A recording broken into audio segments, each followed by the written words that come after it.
Hello friends, ஒரு காலத்தில் பார்த்தீங்கன்னா இந்த கார் வந்து கொடிகட்டி பறந்த ஒரு காரு. அதிகமாக இந்த கார்களை தான் வந்து எல்லாருமே வாங்கினாங்க.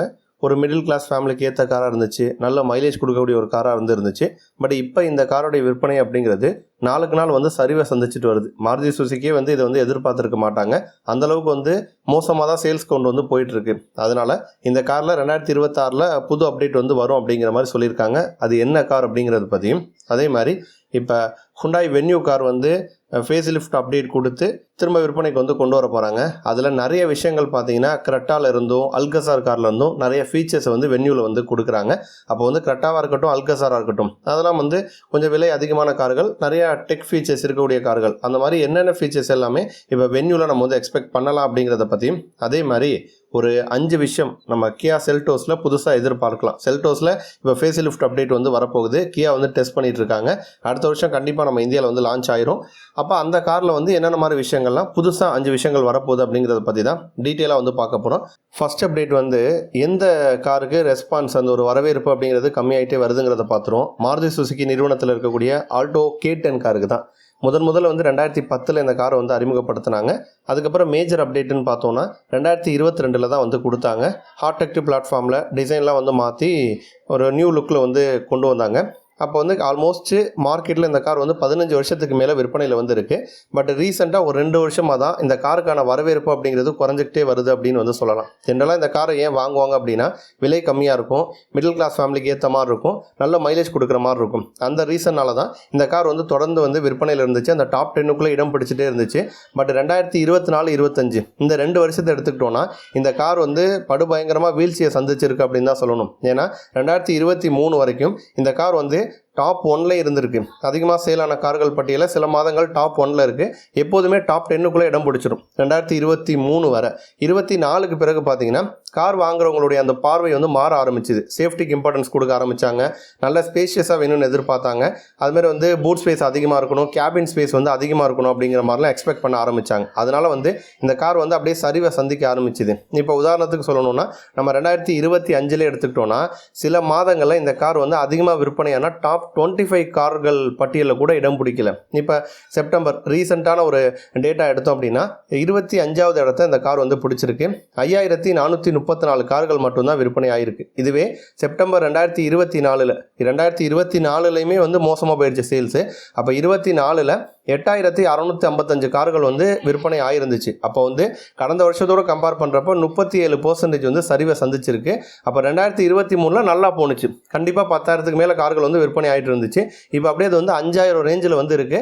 அந்த டாப் 10 விட்டுச்சு, டாப் 25 விட்டு இப்போ வந்து 25வது இடம் இல்லைனா அந்த லிஸ்ட்டை விட்டு காலி ஆகுறது. அந்த மாதிரி ஒரு நிலமையில தான் இப்போதைக்கு வந்து ஆல்டோ K10 கார் வந்துருக்கு. இப்போ இந்த காரை பொறுத்த வரைக்கும் மாருதி சுசுகி வந்து ஒரு நல்ல விஷயம் பண்ணுறாங்க. என்னென்னா டிஸ்கண்டினியூ பண்ணணுங்கிற அந்த ஒரு நோக்கத்தில் அவங்க வந்து போகலை. ஒரு சைடு வந்து மாருதி வந்து EV கார்லையும் புது அப்டேட் வந்து கொண்டு வராங்க, அந்த ப்ரீமியம் கார்களையும் வந்து கொண்டு வந்துட்டு இருக்காங்க.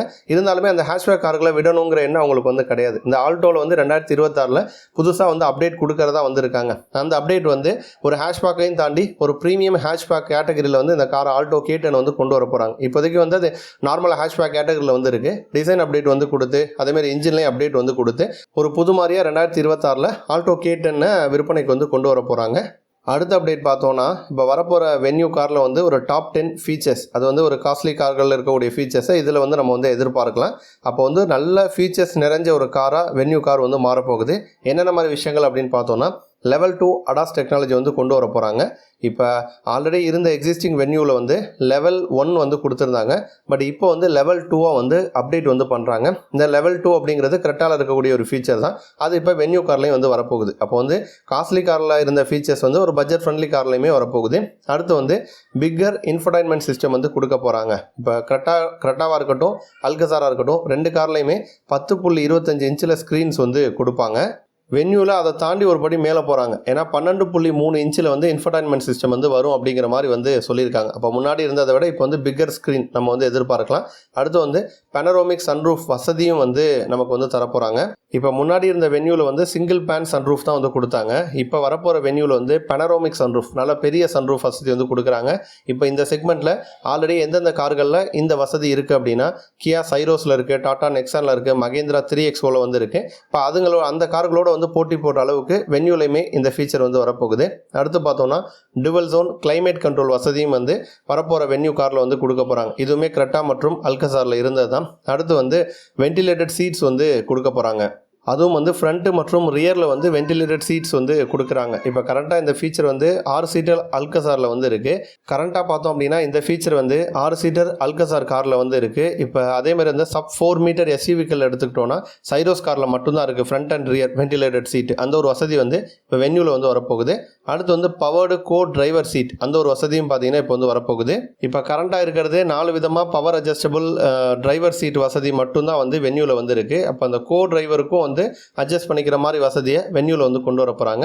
அடுத்து வந்து 8 ஸ்பீக்கர் பாஸ் சவுண்ட் சிஸ்டம் வந்து கொடுக்குறாங்க. இப்போ கரண்ட்டாக வந்து 6 ஸ்பீக்கர் சவுண்ட் சிஸ்டம் தான் வந்து இருக்குது. பட் வரப்போகிற மாடலில் வந்து 8 ஸ்பீக்கர் பாஸ் ஆடியோ சிஸ்டம் கொடுக்க போகிறாங்க. அதுவுமே வந்து கிரெட்டா அல்கசாரில் இருக்கிறது தான். அடுத்து வந்து 360 டிகிரி கேமரா வசதி வந்து கொடுக்குறாங்க. அடாஸ்லேயே வந்து இது நமக்கு வந்து வந்துடும், லிங்க் ஆகி வந்துடும். ஸோ அந்த ஒரு வசதியும் வந்து வருது. அடுத்து எலக்ட்ரானிக் பார்க்கிங் பிரேக், அந்த ஒரு வசதியும் பார்த்தீங்கன்னா வந்து கொடுக்க போகிறாங்க. இப்போ இந்த வசதியை பொறுத்த வரைக்கும் கியா சைரோஸில் வந்து இருக்குது, மகேந்திரா XUV 3XOவில் வந்து இருக்குது. இப்போ வென்யூலையும் பார்த்தீங்கன்னா இந்த வசதி வந்து வரப்போகுது. அடுத்து வந்து ஃப்ரண்ட் பார்க்கிங் சென்சார்ஸ், இந்த ஒரு வசதியும் பார்த்தீங்கன்னா இப்போ இந்த வென்யூ காரில் வந்து கொடுக்க போகிறாங்க. ஸோ வென்யூ வந்து எக்கச்சக்கமான வசதிகளோடு அப்டேட் ஆகி தான் இந்தியாவில் விற்பனைக்கு வந்து வரப்போகுது. அடுத்த அப்டேட் பார்த்தோன்னா கியா வந்து செல்டோஸ் காரில் வந்து இப்போ ஃபேஸ் லிஃப்ட் அப்டேட் வந்து கொடுக்க போகிறாங்க. இப்போ இதில் வந்து ஒரு 5 விஷயங்கள் புதுசாக நம்ம என்னென்னலாம் மாறி இருக்குது அப்படிங்கிறத ஒன் பை ஒன்னாக பார்ப்போம். முதல்ல வந்து கம்ப்ளீட்டாக வந்து டிசைனை வந்து மாற்றிருக்காங்க. ஆல்ரெடி வந்து நமக்கு டெஸ்ட் பண்ண ஃபோட்டோஸ் எல்லாமே சோஷியல் மீடியாவில் வந்து லீக் ஆனிச்சு. அதில் பார்க்குறப்ப எக்ஸ்டீரியராக வந்து புதுசாக வந்து ஸ்குவாரிஷ் டைப்பில் வந்து ஹெட்லாம்ப்ஸ் வந்து கொடுக்குறாங்க.